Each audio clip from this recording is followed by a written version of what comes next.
Hello, Monetization Nation. Travis Chappell is a podcasting consultant, professional connector, author, and international speaker. He is the creator and host of Build Your Network with 1.5 million downloads and almost 600 episodes. Travis has been featured in publications such as Forbes, Entrepreneur, and NASDAQ, and he's appeared as a guest on more than 50 shows, such as Entrepreneurs on Fire with John Lee Dumas. In today's episode, Travis shares his journey to become a successful podcaster and entrepreneur. Tectonic shifts are constantly transforming the earth and business, causing destruction and huge growth opportunities. I'm Nathan William, the host of Monetization Nation, where we learn how to leverage business tectonic shifts to transform monetization. Thank you so much for joining us on the show today. What's up, Nathan? Thanks for having me. So to start off, can you just share with us something that you are super passionate about? Oh, sure. I'm passionate about my horrible golf game. I have to caveat it because I feel like it would mislead people if I just left it at golf, because that would imply that I'm good at it, and I'm not. But I am passionate about taking on purpose time out of my schedule to unplug and get my mind focused on something other than business. And my golf outings are one of those things that I make sure that I do to kind of unplug and think about something different for a little bit. Love it. Can you share with us your story, your journey to become an amazing entrepreneur and podcaster? Sure. So kind of high level, story for me is grew up in a pretty strict religious household. Just to give you an idea, a little bit of context, I graduated kindergarten, 8th grade, high school, and college on the same campus. So it was also the campus I went to church on. So quite literally 7 days a week, Sunday, Monday, Tuesday, Wednesday, Thursday, Friday, and even Saturday, we had something called soul winning, which is basically like door-to-door sales for the church, but on a volunteer basis. And so pretty much every day of my life for, the time I was 3 until the time I was 22 was lived on this one campus. And so I grew up in a bubble of sorts, and the college that I went to, which was on the church campus, it was like its own, people in the community called it the compound because it was its own little city. There's like 6,000-7,000 members of the church, 1,000 students in the college when I was going there. It's a lot smaller now. And then, I don't know, 300 to maybe 500 students, K through 12, on the school there. So it was literally like its own little ecosystem. And in that ecosystem, everybody pushes you to go into full-time ministry when you grow up. And so that was kind of the path for me. And that's what I ended up going to school for. It was a purely ministerial college. I got a degree in Bible and church ministries, double majored. And I was going to be in ministry full time. But what ended up happening is at my senior year, I was getting ready to graduate and go out and finally do this thing that I'd been prepping for since I was like 12 years old. And I started to realize that I didn't want to do it. And it wasn't really something that I felt a pull to doing. And it was honestly something that I was like not looking forward to.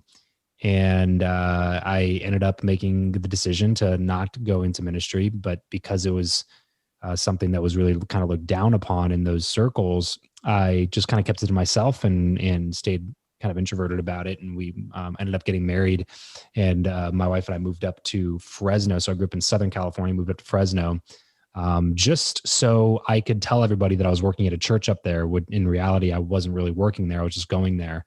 But I just felt like I had to get out of the bubble that I grew up in to, at the time I wouldn't have said it this way, but it really was a time for me to get to know myself, because I had grown up in that environment, and I was really nothing but a product of the environment that I grew up in, which is true for most people. And so I kind of took a little bit of time to try to get to know me and get to know what it was that I wanted to do next. And at the time I was married, we just bought a house. I didn't have the ability to just move back into my parents' house after I finished college.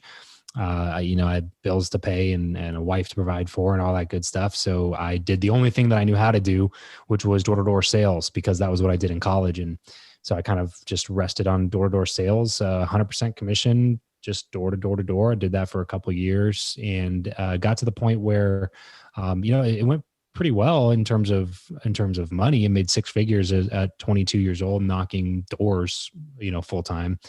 But I quickly realized that it was something that I didn't want to do for the rest of my life. And when I looked in the future at 32-year-old Travis, I knew that that's not something that I wanted to be doing anymore. Not because I looked down on the industry at all. I have lots of friends who make really great money doing door to door for their whole career. It just wasn't what I wanted. And so that's when I kind of took a detour. And at that point I was lost, man. I just didn't know what I wanted to do. I knew that I didn't want to be in ministry, which is the thing I had my degree in. It was an unaccredited degree, by the way, which made it even more difficult to, turn into actual job. And then I figured out the only thing I was good at, I didn't want to do anymore anyway, which was door-to-door sales. So like, no more door-to-door, no more ministry. What do I do now? And I, for the first time in my life, was just kind of forced to jump into personal development and figure out what that new path was going to be. And that's when I started listening to podcasts for the first time and figured out, this kind of seems like an interesting path. And started my show a few years ago and been rocking and rolling ever since. And, everything that we've created since then has been as a direct result of something that we've learned through building the audience with the podcast. Yeah, rocking and rolling is a big understatement. Can you share with us a few of the success metrics from your show? Sure. So we've got over 1.5 million downloads now. We're coming up on 600 episodes. And then kind of, I guess you could call it a claim to fame within this certain industry and space would be that we just have been able to bring on all-star cast of guests that are the best known people in the entrepreneurial online content space. So that really became our kind of our, like I said, our claim to fame was being able to talk to as many amazing people as we've been able to bring on the show. And that's ultimately the reason that we created the software platform that we built. Was people kept asking how we're able to book this person, how we're able to book that person. And, the answer was a lot of hard work and a lot of persistence over a long period of time, but that's not a sexy answer. You know what I mean? So we basically went to work and asked, how could we make this more accessible for people that don't have the same amount of time that I had to dedicate to this at the beginning?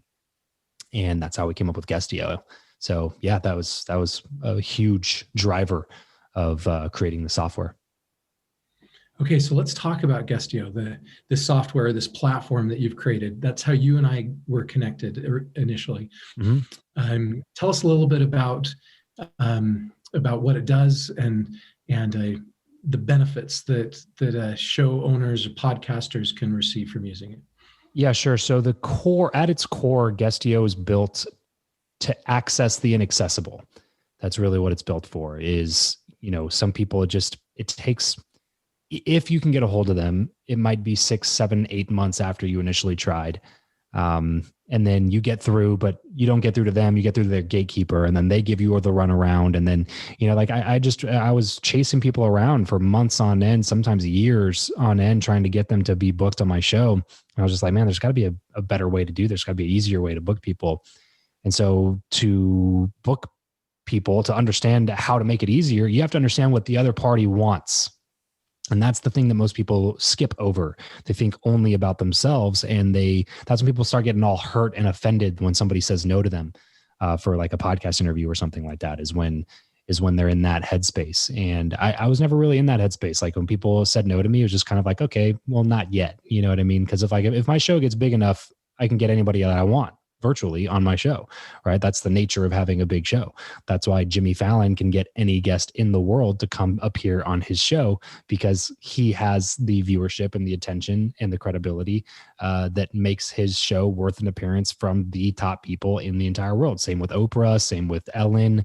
Like, these are people who understand this on a really, really deep level. And so the software was basically built as a way to access those inaccessible people, to make it to where instead of chasing somebody down for 6 months to nail down a 15-minute interview segment, potentially, maybe if you can get a hold of them and if their gatekeeper lets you through, now you can go to Guestio and pay $300 and interview them tomorrow. You know what I mean? So it makes the inaccessible accessible, and it turns it from a maybe in the future to a yes, 100% right now, let's do it. And so it gives people that speed and efficiency to be able to increase the credibility in their shows and create better content and have better interviews, which is something that everybody wants. Yeah. And I love the platform. I've used it and I've booked more than a dozen podcast guests so far. And I plan to use it many, many more times in the future. Okay. So you've been through a lot of transitions in your life, right? You transitioned from wanting to be a minister or planning to be a minister to being a door-to-door salesman. From being a door-to-door salesman, you transitioned to being a podcast host, and you're now going through another transition where you're becoming the owner of a SaaS software product or a digital platform, however you look at it. Talk to me about that transition for you. The software one? Yeah. Yeah. I mean, you hit the nail on the head, man. It's been a lot of transitions, and I feel like I'm one of those people that just, I don't know sometimes what the next step is going to be, but I know what the next step is not going to be, which forces me to pick a different direction. You know what I'm saying? So like when I was in ministry, I didn't know exactly what I was going to do, but I knew I didn't want to be in ministry. So I just kind of rested on door to door and did that for a while. And it was like, well, now I know I don't want to be a door to door, but I don't know what I'm going to do next. So let's try out this next thing. And in the absence of clarity, take action has always been the mantra. So it's like, okay, I don't know what I'm going to do, but doing nothing isn't going to get me there. So may as well try something. And, you kind of just fail your way into figuring out what the next step's going to be. And with software, it was no different, except for this time, it was just a lot bigger risk and a little bit more of like I was biting off, a good amount. I don't know if I would say that I bit off more than I could chew, but it was pretty close to that. It was a mouthful for sure. And it was something that was a big risk for us, and honestly still is. But I just believe in the concept, believe in the core concept of the company. And doing software is just like anything else that I've done. Everything that I've done, everything I've ever, had the slightest bit of success in has been pretty unconventional. And, but the process is the same either way. It's get around the people who are doing it at the highest level and learn what I don't know, and then implement those things. And if somebody figured it out once, then I can figure it out. There's nothing new under the sun. I'm not in like pioneering space travel. You know what I mean? It's running a software company, and it's not easy. It's difficult. It's a long, treacherous road at some points, but somebody else has figured it out. A lot of people have navigated that road successfully. All I got to do is go get the map from them and then retrace those steps, and then kind of add my own little, spin in on it. So, software has definitely been one of the bigger learning curves because it's a completely different industry, and I don't have a background in coding or software engineering or any of those things. I'm just a sales guy that likes to, make ideas come to life, I guess. And so that's what we've kind of been rock and rolling with in that sense. So hopefully we're sitting here in 5 years and it ends up being a really good story of success and stuff, and not a story of failure. But that's part of the process of being an entrepreneur, is taking risks, acting on ideas, and finding the one that resonates with a larger group of people. And I think we found that with the software, which is why we're continuing to push it forward as much as we are. I love that you have the mindset of finding somebody who knows what they're doing and getting their help to mentor you. So many entrepreneurs and so many people, they just try to figure it out themselves. And when they can't figure it out themselves, or they try to figure it out themselves and it just doesn't go where they want it to go, they give up. Yep. And that's such an important step that you've taught about here. When we hit a roadblock or when we're trying something new, it can save us so much time to just go to someone who's already been there, done that, who's already gone down the path that we're about to go down, and they've been successful at it, and get them to just help us avoid those mistakes and help give us the little tips and advice that'll help us be so much more successful than if we tried to do it on our own. Yeah. And I mean, really just comes down to understanding the data, Nathan, and looking at the statistics and just saying, understanding, forget the exact number, but 90% of businesses go out of business within 3 years. And then of the 10% that survive, like 50 or 60% of them go out of business within 5 years, or so. Just crazy statistics on the attrition rate and the success rate of what it takes to be a successful business owner and entrepreneur. And when you understand the risk that goes into it and understand, okay, so if I'm going to put 6 figures of my own money, or let's just say a smaller number, right? Let's say I'm going to put 10 grand of my own money into this new business venture. Like that's not a small amount of money, especially for most people. And so what I want to do is I want to increase my odds of success as much as I possibly can. And that's the nice thing about businesses is that it's not necessarily an attrition rate in terms of like, if 100 people do it, 10 people will fail and you have no, or 90 people will fail, 10 will succeed and you have no control over which one you are. That's not how it works. You have the ability to control which part of that group you end up in.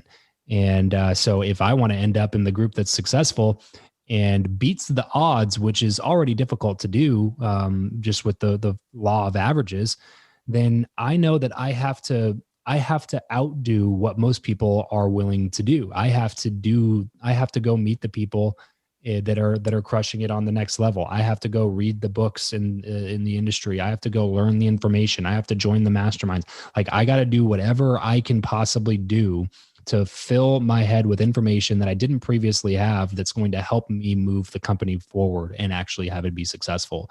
So too many things out there that are going to try to prevent you from being successful. So if you're not proactively trying to put yourself in positions around people who can help you achieve that success, then it's going to be much, much more difficult. And like my question is always like, why make it more difficult on yourself? You know what I mean? Like if you can get it, if you can get advice from somebody, like, are you really that proud that you want to figure it out yourself? Like, it just doesn't make any sense to me. Why would you not use a resource like a person who's been there, done that, walked the road already, knows where the potholes are and can give you the map to get around them? Like, why would you not take advantage of those things? And why would you not on purpose go try to formulate relationships that can help you navigate that world and navigate that road? To me, it doesn't make sense why you wouldn't do those things. But most people don't, man. Like they get this idea that they're going to start this business, or even if it's something small, like they're going to do a network marketing company, or they're going to get their insurance license or their real estate license or something like that. The attrition rate in all of those industries is ridiculously high because people don't understand what it takes to actually be successful there, because they've never gotten around anybody who's successful. And they think that it's just going to be super easy. And when you start getting around the people who are like the top 1% of real estate agents or the top 1% of network marketers, you start seeing like, oh, so I can't just like wake up at 11 a.m. every day and smoke weed and then play video games and expect money to hit my bank account tonight. Like, that's not how it works. You have to put in the work that's going to separate the results. You know what I mean? Like, you get the results based on the work that you put in. So you better put in more work than everybody else so you can get better results than everybody else, or else you're going to be one of the people, you're going to be one of the 90% instead of one of the 10%. And that's not a place that I want to be, especially if I'm going to take the risk to try to get there. You know what I mean? Like, I'm going to go all in and try to figure it out as much as I can.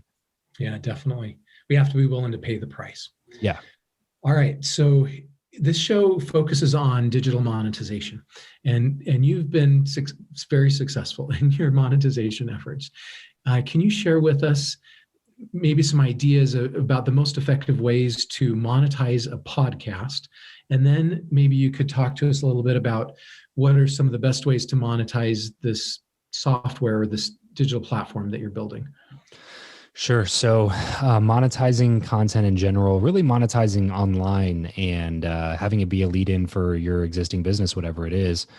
I'm just a big fan of info products and selling knowledge because you don't have to be the crazy expert to be able to sell information to other people.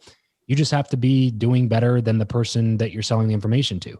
And so that's why you never see me like doing a bunch of business coaching and stuff like that, because I'm still a learning business person. I'm a learning entrepreneur. I'm a budding entrepreneur. Like, I still am learning a bunch from all, like, I don't feel comfortable teaching. But now I help my private coaching clients with the things that I know and the things that I'm good at. But that's why our whole course and coaching business is all about podcasting, because that's something we've done well, and we know that we can teach that effectively. The people that give online knowledge-based businesses a bad name are the ones who are selling stuff that they have no business selling. But they are a good marketer or they're a good salesperson, so they can sell it, and then the fulfillment's terrible, and then that's how everybody gets called a scam artist. Like, if you ever run a Facebook ad that like talks about a course that you built, you get people inevitably in the comments that are calling you a scam artist. And it's like, well, look, not every online educator is a scam artist. You know what I mean? It just, some people give us a bad name because they sell stuff that they have no business selling, and it doesn't work because they have no business selling it to begin with. And so in terms of monetizing the podcast, your knowledge is the first thing that you want to monetize from your audience standpoint. But the way that we try to help most of our clients is trying to think about a way to monetize their guest list through the current offers or products or services that they offer in their existing business. And so, we had a real estate investor client who does multifamily syndications, and he just raises money, and then he'll go buy, a 100-unit apartment complex or something like that with the money that he raises. And he raised, I think to date, he's coming up on $10 million that he's raised through his podcast and a guest-facing monetization strategy.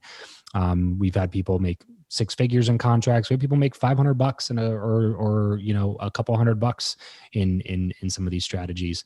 But the core of it is, do you have an offer, and do you have an audience for that offer?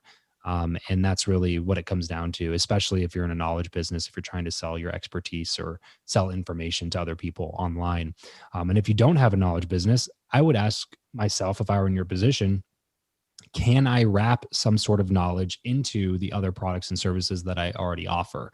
So I had a buddy that owns a funding company. He helps businesses get funding.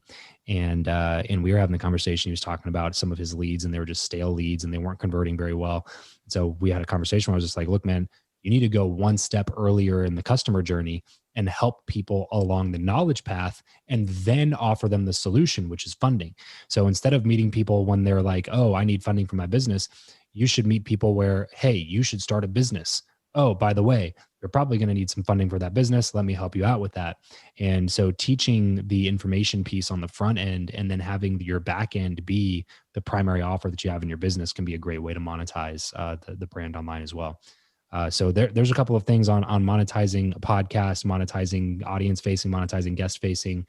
And then with Guestio, the platform that we built, one cool thing is shows and guests have the ability to make a little bit of money on there. So it works kind of like Cameo in that sense. So if you want to be a guest on podcasts, you can go on there and create an account and then charge to be a guest on shows. You can do it for free too.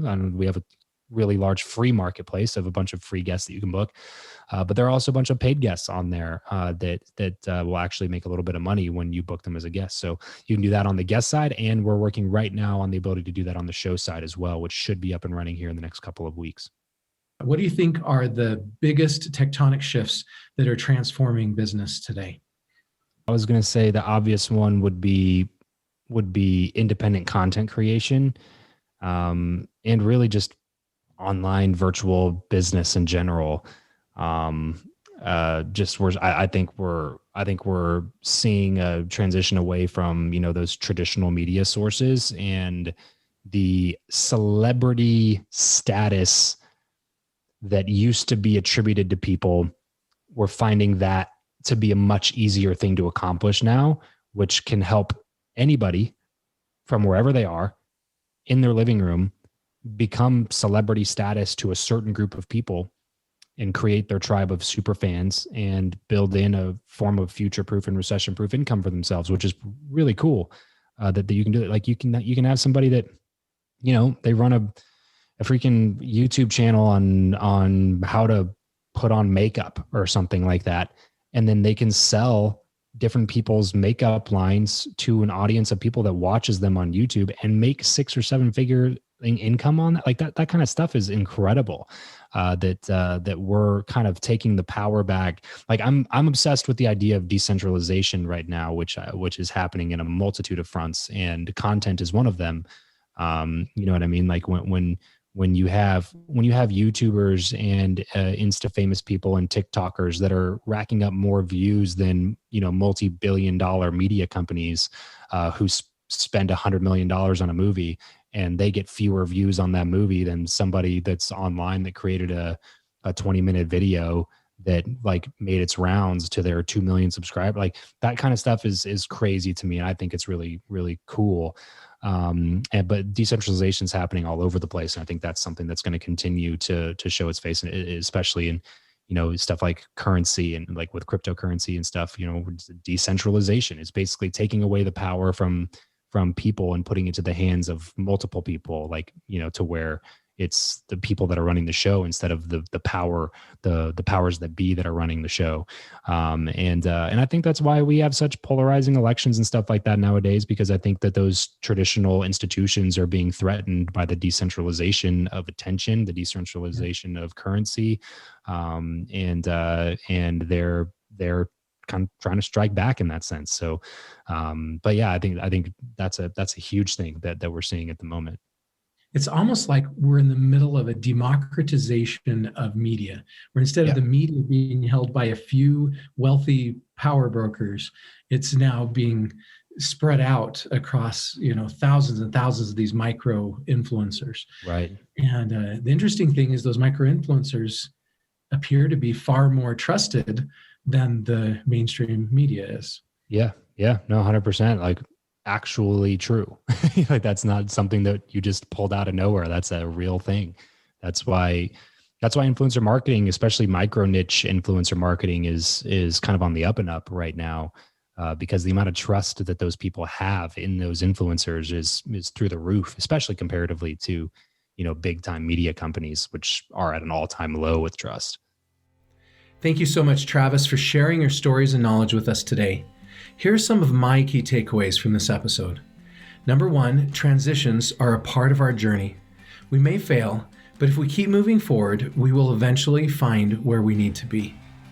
Number 2, we need to continue to take action, even if we feel uncertain about where we want to go. We won't get anywhere if we do nothing. Number 3, we should find people who are doing what we want to do at the highest level and learn from their example. Number 4, we get results based on the work we put in. If we want to be successful, we need to put in more work than everybody else so we can get better results than everybody else. Number 5, selling knowledge is a great starting point in monetizing a business such as a podcast.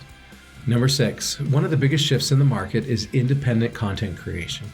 If you enjoyed this interview and want to learn more about Travis, you can connect with him on his LinkedIn profile, subscribe to his Build Your Network podcast, or visit his website, travischappell.com. And there's links to all of those sites on the blog post for this episode. Do you want to be a better digital monetizer?